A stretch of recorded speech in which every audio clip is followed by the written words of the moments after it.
ہمارے ذہنوں میں جو معیارات بیٹھے ہوئے ہیں وہ کیا ہے؟ کامیابی پیسے سے ہے، کامیابی جائیداد سے ہے، کامیابی کاروبار سے ہے، کامیابی شہرت سے ہے، کامیابی اقتدار سے ہے. یہ معیارات ہیں. جو جتنا دولت مند اتنا کامیاب، جو جتنا مشہور اتنا کامیاب، جو جتنا پاپولر اتنا کامیاب، جو حکومت پر پہنچ گیا کامیاب، جس نے بڑا کاروبار جما لیا کامیاب، جس نے بہت جائیداد بنا لی کامیاب. یہی ہے اصل میں ساری بس کی گانٹھ. جو تصور کامیابی کا ہوگا اسی کے مطابق آپ کی بھاگ دوڑ ہوگی، اسی کے لیے جد و جہد ہوگی، اسی کے لیے توانائیاں صرف ہوں گی، اسی کے لیے دن رات کی مشقت ہوگی. یہ ہے اصل شے جس کی یہاں نفی ہو رہی ہے. کامیابی دولت سے نہیں، کامیابی شہرت سے نہیں، کامیابی اقتدار اور طاقت اور حکومت سے نہیں، بلکہ کامیابی ہے ایمان سے، عمل صالح سے، تواصی بالحق سے، تواصی بالصبر سے. آپ غور کیجئے اس نقطہ نظر کا، اس ایٹیچیوڈ کا، یہ جو مینٹل ایٹیچیوڈ ہے اس کا بدل جانا ہی انسانی شخصیت کے اندر انقلاب برپا کرے گا. اب آپ کا نتیجہ کیا نکلا؟ اگر تو دولت سے کامیابی ہوتی تو قارون بہت کامیاب تھا، اگر حکومت سے کامیابی ہوتی تو فرعون اور نمرود بہت کامیاب تھے. کامیابی ان سے نہیں ہے. کامیابی انسان دولت میں قارون کی دولت تک پہنچ جائے اور دنیا میں دبدبہ اور اقتدار اور سلطنت اور حکومت کے اعتبار سے وہ نمرود اور فرعون کا مقام حاصل کر لے، وہ ناکام ہے، خائب ہے، خاسر ہے، برباد ہے. اور ابو ذر غفاری کامیاب ہے، چاہے ان کے پاس کچھ نہیں تھا، جھونپڑی تک نہیں تھی، کوئی گھر نہیں تھا. حضور نے فرمایا ہے اللہ کے کچھ بندے ایسے ہوتے ہیں جو کسی محفل میں جانا چاہیں تو انہیں اجازت نہ ملے، جو کہیں اگر رشتہ کرنا چاہے کوئی ان سے رشتہ کرنے کو تیار نہ ہو، کہیں کوئی سفارش کرنا چاہے تو ان کی کوئی بات ہی نہ سنے. لیکن اللہ کے ہاں ان کا وہ مقام ہے کہ اگر بھولے سے بھی کسی بات پر قسم کھا بیٹھتے ہیں تو اللہ ان کی قسم کی لاج رکھتا ہے. یہ ہے فرق. یہ جان لیجیے اچھی طرح.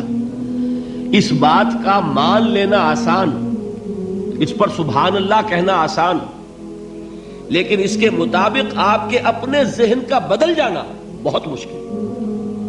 اس لیے کہ ہم متاثر ہوتے ہیں اپنے ماحول سے. وہ بڑا محل ہے، دیکھ کر ایک دفعہ جھجری آتی ہے، وہ بڑی سی 20 فٹ لمبی کار سناٹے کے ساتھ آپ کے پاس سے گزر گئی. ایک دفعہ اعصاب کے اندر ارتعاش ہوتا ہے، محسوس ہوتا ہے بڑے یہ نصیبے والے لوگ ہیں، بڑے خوش نصیب، بڑے کامیاب. حالانکہ کچھ معلوم نہیں کہ یہی سب سے بڑی بد نصیبی ہو سکتا ہے کہ یہی سب سے بڑی ناکامی ہو. اگر ذہنوں میں یہ بات بیٹھ جائے کامیابی کس شے سے. یہی وجہ دیکھیے قرآن مجید میں بارہا آپ دیکھیں اولئک هم المفلحون، یہ ہے لوگ کامیاب ہونے والے. آج یہ آپ نے نماز میں وہ آیات سنی، یا ایھا الذین آمنوا ارکعوا واسجدوا واعبدوا ربکم وافعلوا الخیر لعلکم تفلحون. اے ایمان والو، رکوع کرو، سجدہ کرو، اپنے رب کی پرستش اور بندگی کرو اور اچھے کام کرو تاکہ تم کامیاب ہو جاؤ. تو کامیابی کن چیزوں سے ہے؟ یہ ہے سب سے بڑا سبق. یہ ہمارے دل میں اگر بات بیٹھ جائے، ٹھک جائے، تو زندگی بدل جائے گی.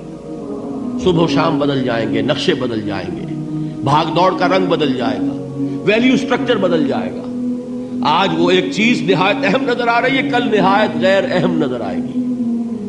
جیسے کہ حضور کی حدیث ہے مالی ولد دنیا، مجھے تمہاری اس دنیا سے کیا سروکار ہے.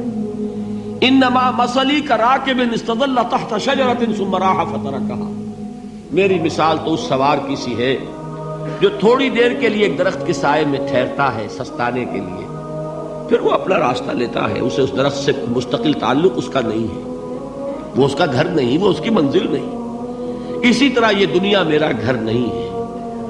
اب دیکھیے ہم کہتے ہیں انا للہ و انا الیہ راجعون، ہم تو مسافر ہیں، ہم اللہ کے پاس سے آئے، اللہ کی طرف ہمیں لوٹ جانا ہے.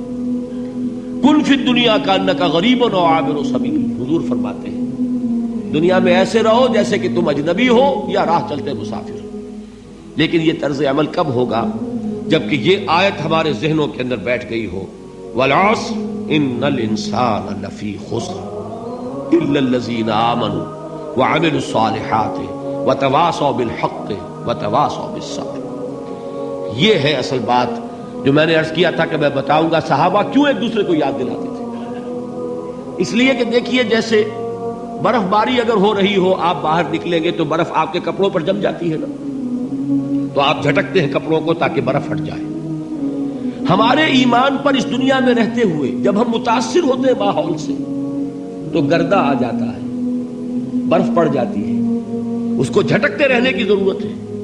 اور وہ جھٹکنے کی بہترین اور مؤثر ترین شکل یہی ہے کہ یاد رکھو کامیابی ان چیزوں سے نہیں ہے. چمک دمک جو ہے دنیا کی، یہ ساری چمک دمک جو تمہیں رجھا رہی ہے، جو تمہیں اپنے اندر گم کیے ہوئے، یہ لفظ گم پر اقبال کا وہ شعر یاد آ گیا کہ کافر کی یہ پہچان کے آفاق میں گم ہے اور مومن کی یہ پہچان کے گم اس میں ہے آفاق.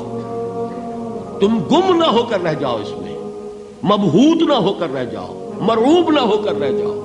دنیا ہی کی محبت تمہارے اوپر ڈیرے نہ ڈال دے، تمہارے دلوں کے اوپر مسلط نہ ہو جائے.